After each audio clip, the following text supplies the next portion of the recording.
Hi friends, இன்றைக்கி நம்ம சூப்பரான ஹெல்த்தியான பிரேக்ஃபாஸ்ட் ரெசிபி தாங்க பார்க்க போகிறோம். இந்த ரெசிப்பியை இந்த மாதிரி வெஜிடபிள்ஸ்லாம் போட்டு செய்யும்போது குழந்தைங்கள்லேருந்து பெரியவங்க வரைக்கும் எல்லோரும் நல்லா விரும்பி சாப்பிடுவாங்க. சேமியாவே பிடிக்காதுன்னு சொல்கிறவங்க கூட இந்த மாதிரி கிச்சடி டைப்பில் பண்ணி கொடுக்கும்போது அவங்களுக்கு ரொம்பவே பிடிக்கும். வாங்க இதை எப்படி பண்ணுறதுன்னு பார்க்கலாம். இது வரைக்கும் நம்ம சேனலை சப்ஸ்கிரைப் பண்ணாமல் பார்க்குறவங்க ப்ளீஸ் சப்ஸ்கிரைப் பண்ணுங்கள். பக்கத்தில் இருக்கிற பெல் ஐக்கானையும் கிளிக் பண்ணி ஆளுங்கிற நோட்டிஃபிகேஷனையும் கொடுத்துக்கோங்க. வாங்க இந்த மாதிரி சேமியா கிச்சடி உதிரியாக நல்லா குழையாமல் எப்படி பண்ணுறதுங்கிற டிப்ஸோடு இந்த வீடியோக்குள்ளே போகலாம்.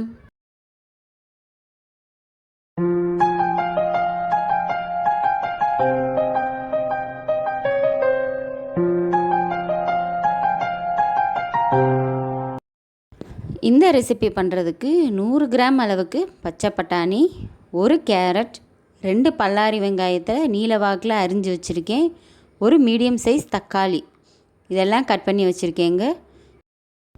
ஸ்டவ்வை ஆன் பண்ணிக்கலாம். ஒரு பேன் அடுப்பில் வச்சு எண்ணெய் விட்டுருக்கேன். எண்ணெய் நல்லா சூடான உடனேயும் 2 ஸ்பூன் கடுகு ஆட் பண்ணிக்கலாங்க. அதோட 1 ஸ்பூன் உளுத்தம்பருப்பு, 1 ஸ்பூன் கடலைப்பருப்பு இதெல்லாம் போட்டு நல்லா பொரிய விட்டுக்கலாம். இதோட நீங்கள் விருப்பப்பட்டால் முந்திரி பருப்பும் ஆட் பண்ணலாம், இன்னும் சூப்பராக இருக்கும். அதோட ஒரு கொத்து கருவேப்பிலை, கட் பண்ணி வச்ச வெங்காயம் இது எல்லாத்தையும் நம்ம இப்போ உள்ளே சேர்த்துக்கலாம். வெங்காயத்தை லேசாக வதக்கிக்கலாங்க. வெங்காயம் செவக்க வதங்கணும்னு அவசியம் கிடையாது, லைட்டாக கலர் சேஞ்ச் ஆனாலே போதும். இப்போ நம்ம கட் பண்ணி வச்சுருக்க தக்காளியும் உள்ளே சேர்த்துக்கலாம். தக்காளி நல்லா வதங்கட்டும். இது கூடவே நம்ம எடுத்து வச்சுருக்கிற வெஜிடபிள்ஸையும் உள்ளே ஆட் பண்ணிக்கலாங்க. சீக்கிரம் வேகக்கூடிய காய்கறிகளாக சேர்த்துக்கிட்டோம்னா ஈஸியாக வெந்துடும். இதோட 1/4 ஸ்பூன் மஞ்சத்தூள், காரத்துக்கு தகுந்த அளவுக்கு வரமிளகாய் தூள் இதை நம்ம சேர்த்துக்கலாம். உங்கள் காரத்துக்கு பச்சை மிளகா விருப்பப்பட்டால் நீங்கள் பச்சை மிளகாவும் ஆட் பண்ணிக்கலாங்க. இந்த காய்கறிகளோட கலர் மாறாமல் இருக்கிறதுக்காக நான் 1 ஸ்பூன் அளவுக்கு சுகர் ஆட் பண்ணியிருக்கேன்.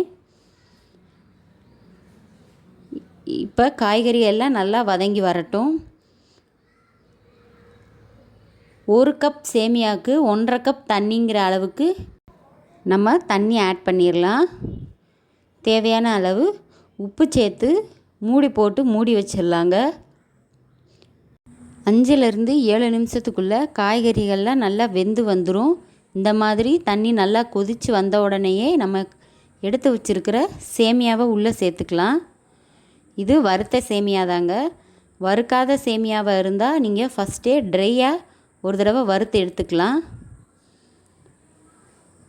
பாருங்கள், சேமியா போட்ட உடனேயும் தண்ணியை பூரா அது நல்லா அப்சர்வ் பண்ணிடும்.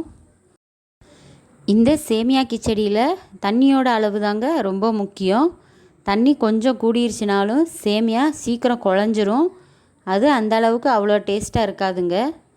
இந்த மாதிரி நல்லா உதிரியாக வந்தால் தான் டேஸ்ட்டு சூப்பராக இருக்கும். சாப்பிடும்போது நல்லா க்ரன்ச்சியாக இருக்கும்.